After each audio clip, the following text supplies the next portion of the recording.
Hello, lovely beings, most divine humans.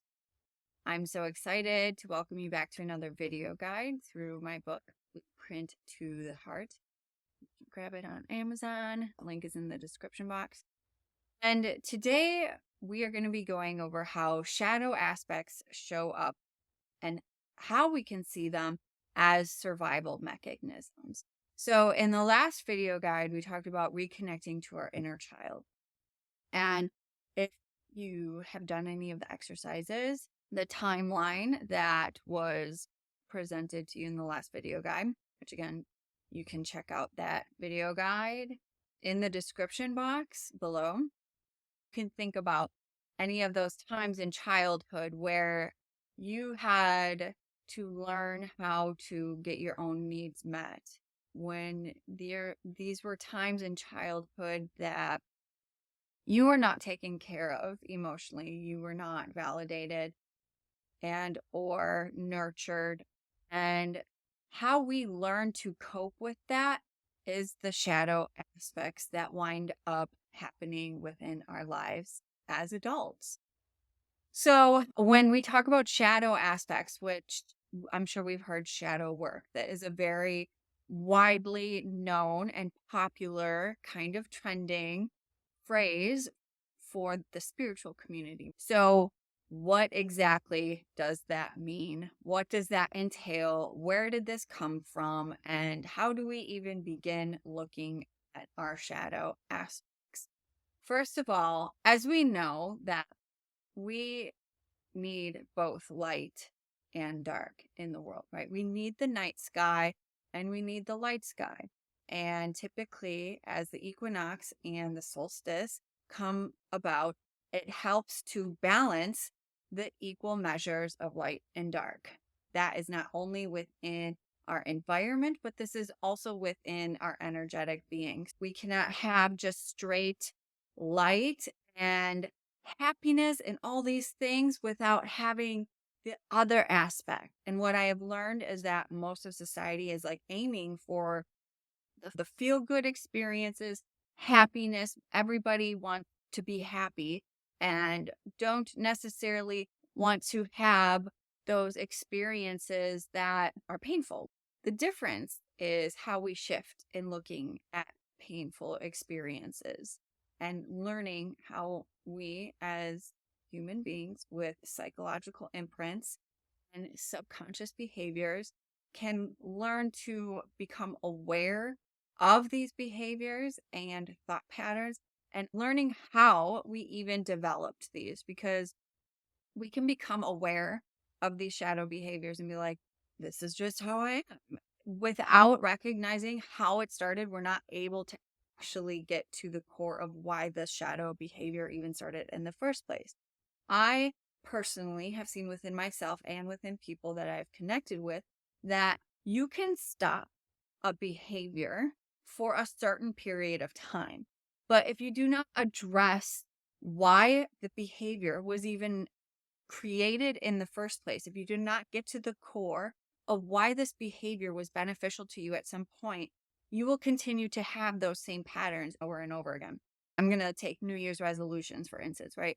A lot of people, and I think more people are actually coming out of this idea. New Year's resolutions are something that people want to do better and they want to change about themselves, but they simply just make these lists of things that they don't like about themselves or that they want to improve.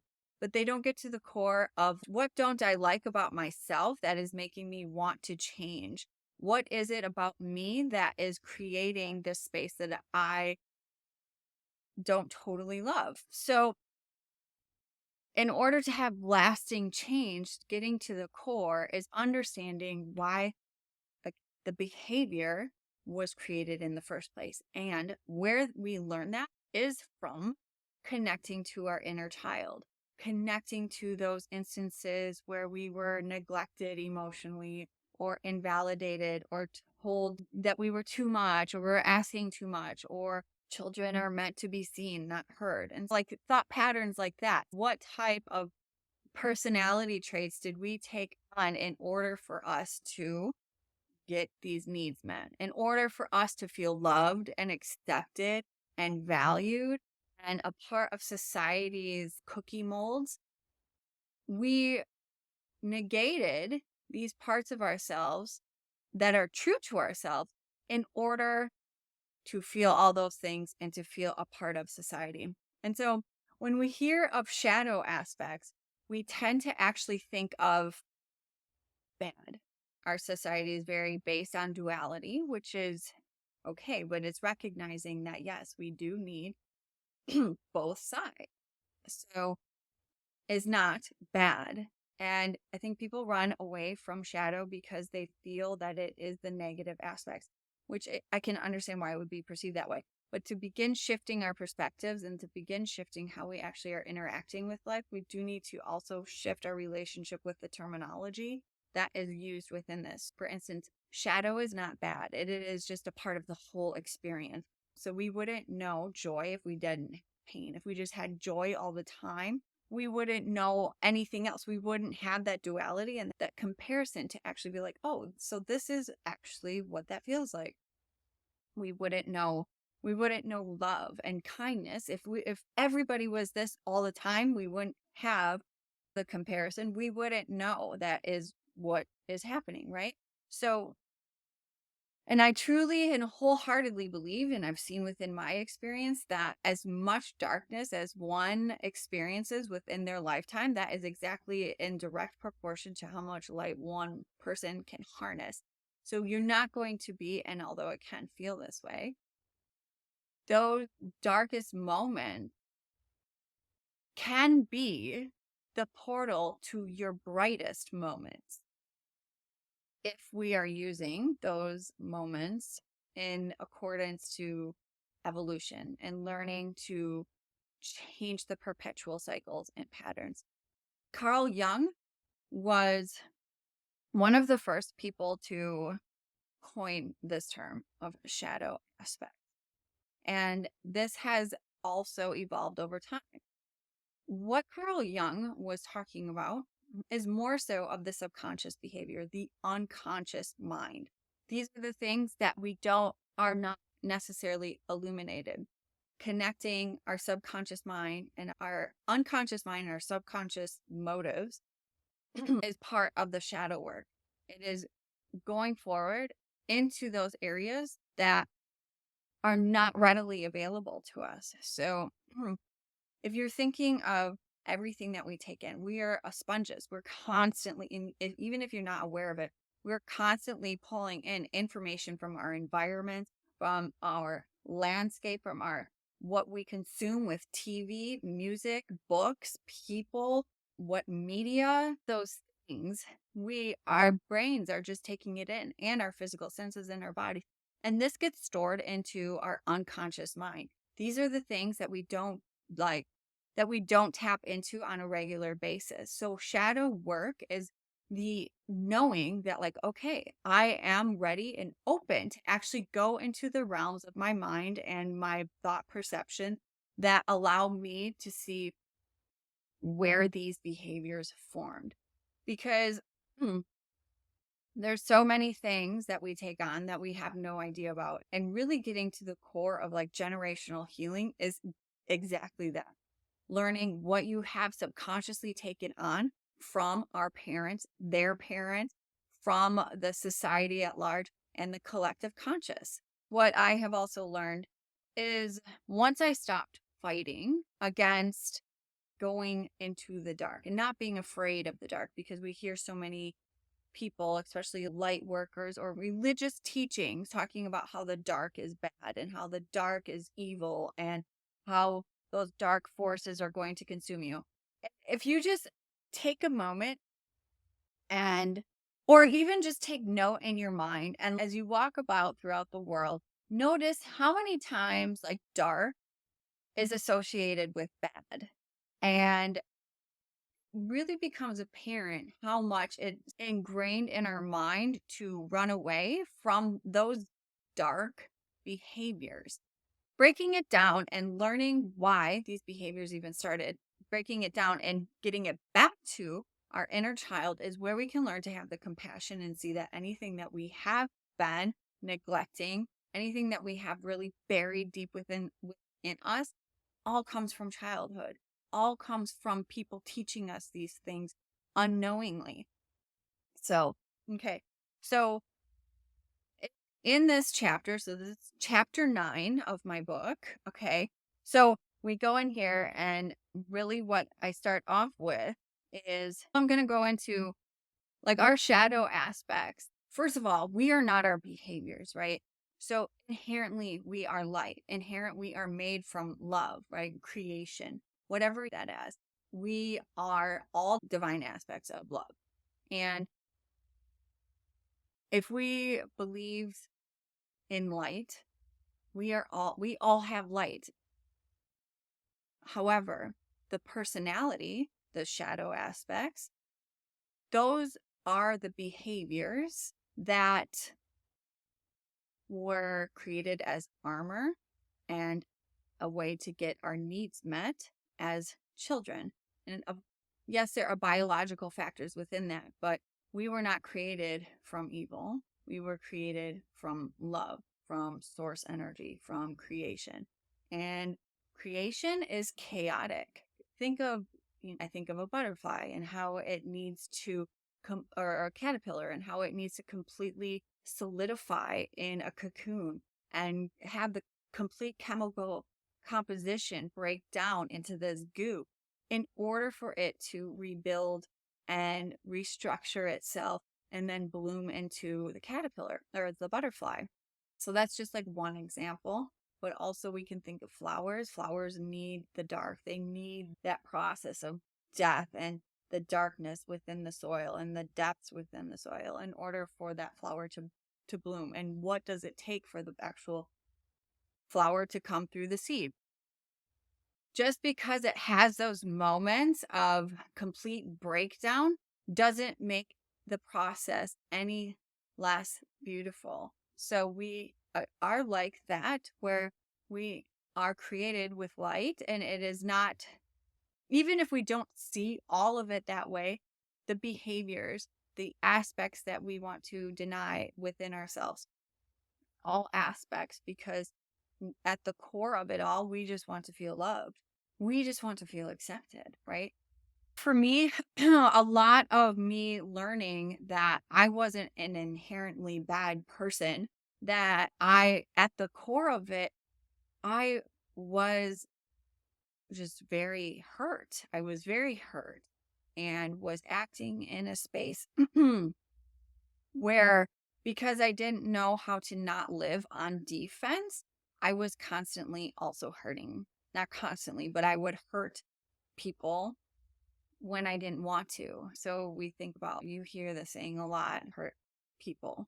And that's very true. But not because people are like, I'm just going to go out and hurt people and because I'm a bad person, but it's because the examination of our subconscious minds is not being taken into effect, because people are afraid to look into the shadow aspects of what actual unbecoming is. And I say unbecoming instead of healing, because in our essence, we are perfect. Again, it's the unbecoming of the shadow aspects of the thinking that we need defense mechanisms in the first place.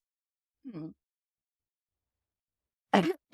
So if we think back, some of the things that can be created within, let me just give you some examples of what these shadow aspects are. Emotional numbing, right? This can show up as addiction, and how this played out in childhood or younger versions of self is a family that wanted to sweep everything under the rug, or not having the emotional maturity in order for someone to, it is an actual disconnection from one's feelings and neglecting that part of oneself. And the child grows up and then learns how to disconnect its own emotions, either through behaviors like video games or drugs or alcohol at a younger age, or even being in relationships at a young age. So this is like a form of detaching and just avoiding the emotional aspect, because the pain, because we weren't taught with how to manage and cope with emotions. Another shadow aspect that could be showing up is perfectionism. And when we think of perfectionism, it's not necessarily like everything has to be perfect. This can also show up as not taking risks because you're afraid of not getting it right. Or this can show up as not putting yourself out there, not connecting to others because you're afraid that you aren't good enough. So this can be, it comes to, can come about as an unhealthy self-image. It can come about as obsessive, and it can also wreak havoc within your relationships because typically what we see within ourselves or don't see within ourselves, we project it outward to the people closest to us. And that is why it is so important to look at the shadow aspects and the subconscious mind. Another aspect is control issues. There's people pleasing and aggressions. Control issues stem from when, like for me, my life felt completely out of control at all times. And I felt like I couldn't grasp onto anything real. And as I grew older, now I recognize that the idea of control is an illusion because life happens no matter what I attempt to do and make and create.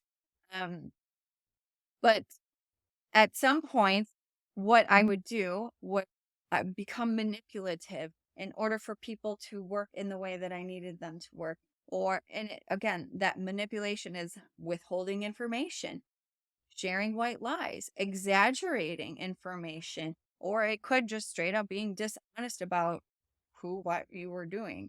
Because if we being completely forthcoming and being honest and not overdoing or underdoing things. So people don't leave us because I know I didn't want people to leave. So I would do so many different things and withhold information and exaggerate so people would stay.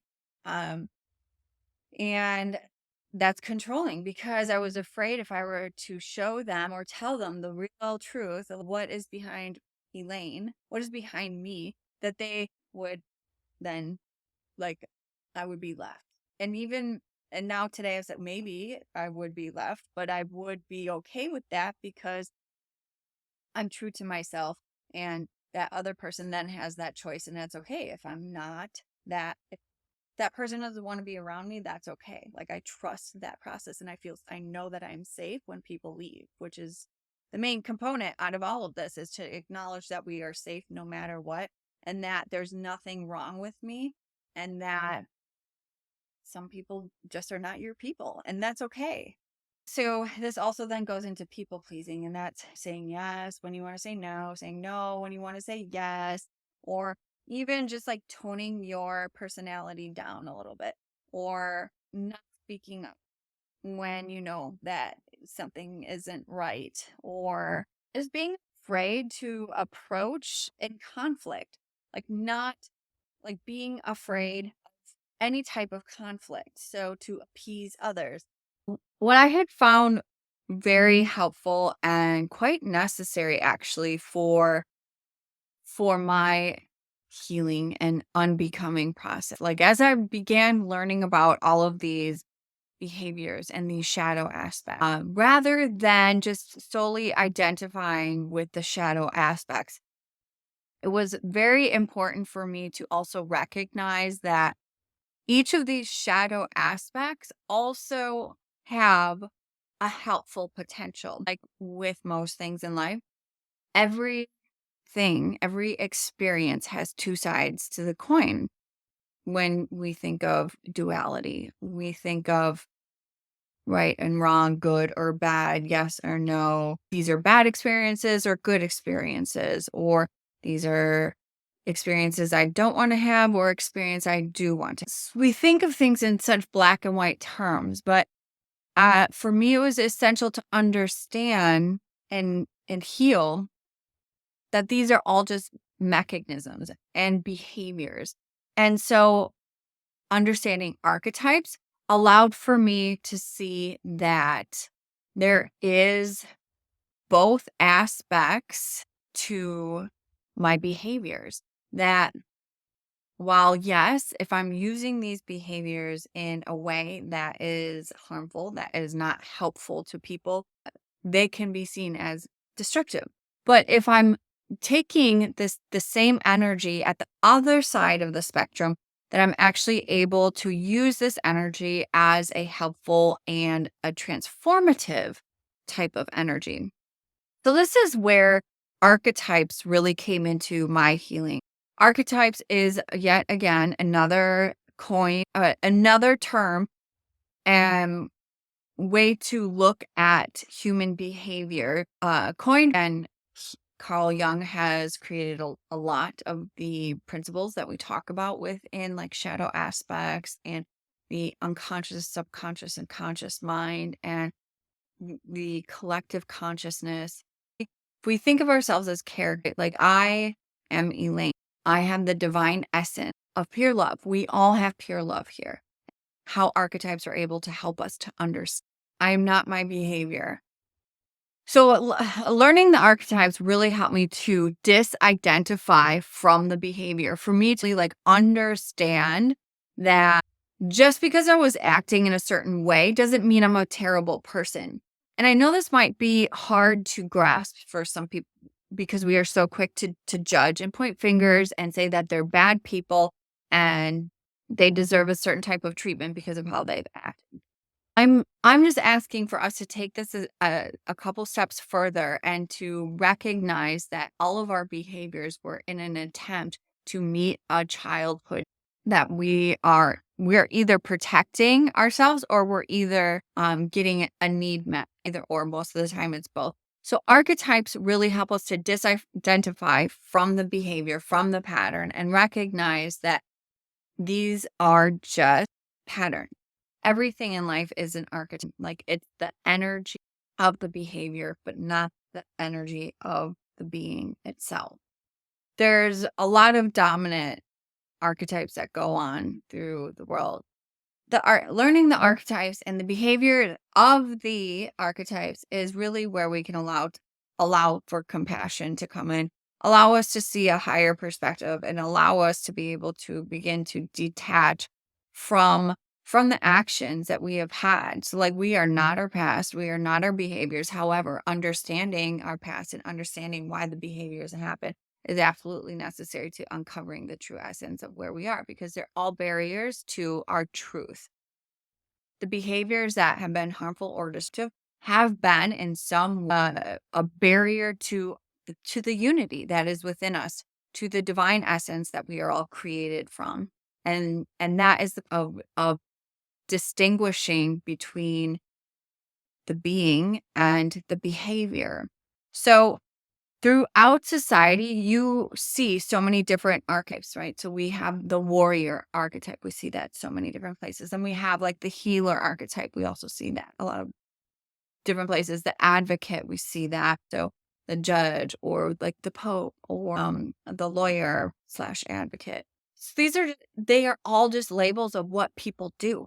They're not the actual person. They are just what people do. In the next area of my book, then I do go through there's just several larger I go through. So the first one that I'm going to look at is then so for instance, the warrior. We think of someone who is ready to battle. We think of someone who is like up to fight, right? Typically when people are up to fight, they're like either defending themselves or they're defending somebody that they love. There is some honor in that, right? But to think about this, like a lot of people fight with a narrow minded cause. Like they're unable to see the peripheral vision of the actions that they take. And so they fight with overpowering people and power over people and by taking other people's power away from. I mean, especially we can see this at the political stage, where people are fighting for what they think is what is best for others, but yet have such a narrow view like other people's perspectives. So the light side of the warrior is actually comes from within. It doesn't come an out overpowering strength. It comes from a softened strength. Learning how to harness the energy I relate to the warrior. And so I had to go from pushing my views onto someone, pushing what I thought was right, pushing and being dogmatic about the justice and the way that I felt that things were supposed to be. And coming to this space of integrity and strength from my inner knowing and from my conviction within myself, not in my conviction within a belief, because it's just a belief. But once I was able to stand strong and know that no matter what happens on the external world and the external circumstance, my strength came from allow other their views, me trust the process that it now I can speak my truth and stand in that integrity without fighting, without overbearing or overpowering others. And that takes a lot of patience, and it takes of and it took a lot of trusting in a bigger picture of things, and that I am just one person. I'm just a limited perspective, but yet trusting in the one limited perspective allows for so much bigger perspective. So that's one example. So the shadow side of the warrior is like overpowering others. The light side is empowering yourself and standing in integrity and strength versus pushing that onto someone. So another one would be the prostitute archetype. This is an archetype misunderstood because people automatically just judge the label in itself. Yet we prostitute ourselves out all the time. So for instance, let me clarify this.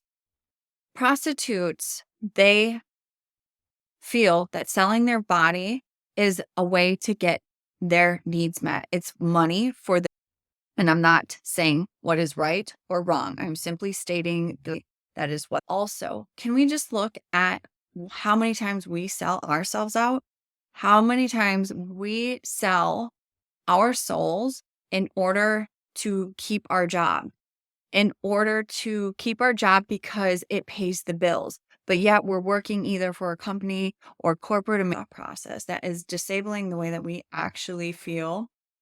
And it's taking away from things that we value. So taking away from family time, taking away from health, from physical wellness. And yet we give it away because we feel we need that sense of security. Again, these are different doings, different actions for getting the same need met. Both circumstances, both actions are getting what they feel they need in order to have that sense of security and stability. The light side of the most of the light side is all about first learning what your values are, because most of us just so freely give away so much that we don't until we're like, I'm so miserable. What happened? What went wrong? So, first, understanding and learning what it is that you value, what is important to you, and what is the integrity that you're not going to give that away because you're trusting in your values. You can find other ways to make money and bring a sense of security and stability with honoring yourself, with honoring your values, with honoring what is important. They're all there's a little paradigms that are meant to be traversed and unlearned and deconditioned from going from the one side of the spectrum to the other side. Values as you. So it's important to understand that your values are yours and they're not going to be other people's values. And so you don't want to become the warrior then and start pushing what you think is important onto other people. And so then we have the healer. This is another archetype that is very predominant in the world as well.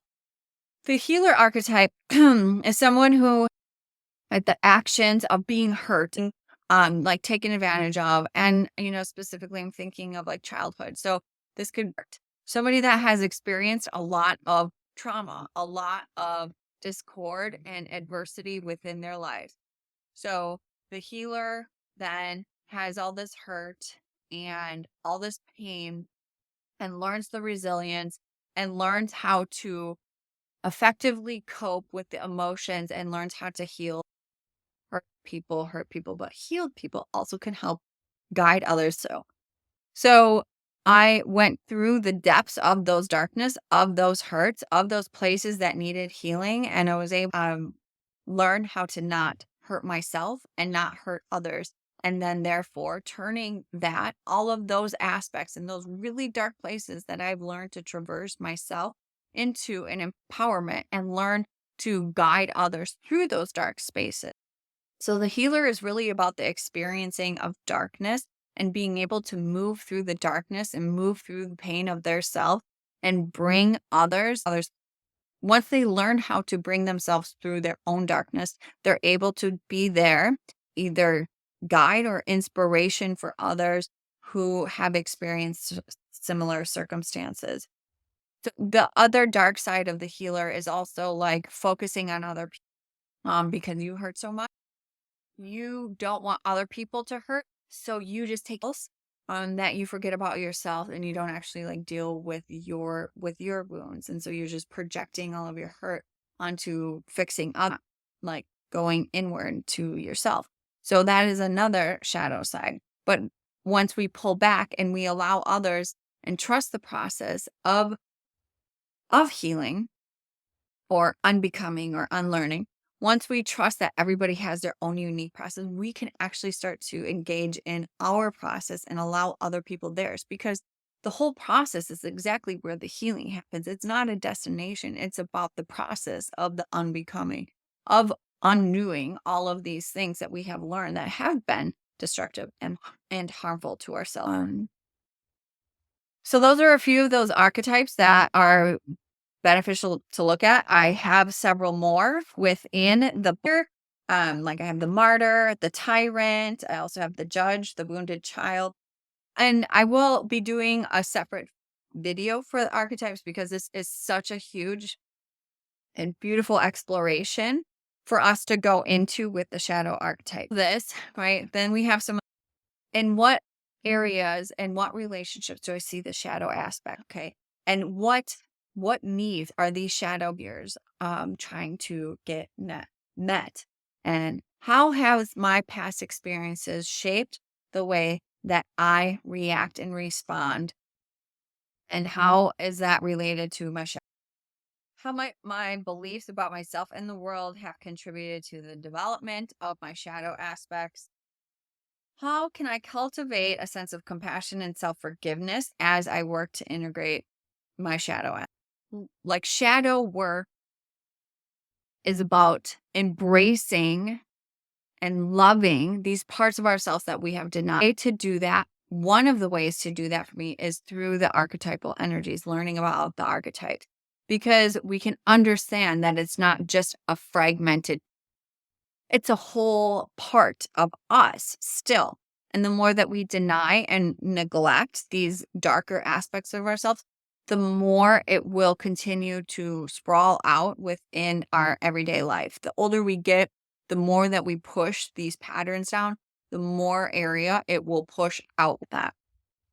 So I think it's really important that we focus on learning the compassion and the empathy for these darker aspects. And that is exactly why we are seeing this as a holistic and a unique look instead of just negative behaviors. Because again, they all served a purpose, not meeting and serving a purpose anymore. And so, how do we change that? By learning and diving into what the core or what need it met to begin with. The next video guide, I will be going through how to cultivate radical self-compassion. And it's a great follow-up with exactly what we've been talking through, because when we start to look at the behaviors that we have and the patterns that we have projected onto other people, it can be kind of disheartening and tough to look at ourselves in that light. And so learning radical compassion and radical acceptance will be key to also learning how to integrate and like really unconditionally love these aspects of ourselves that we have rejected for so long.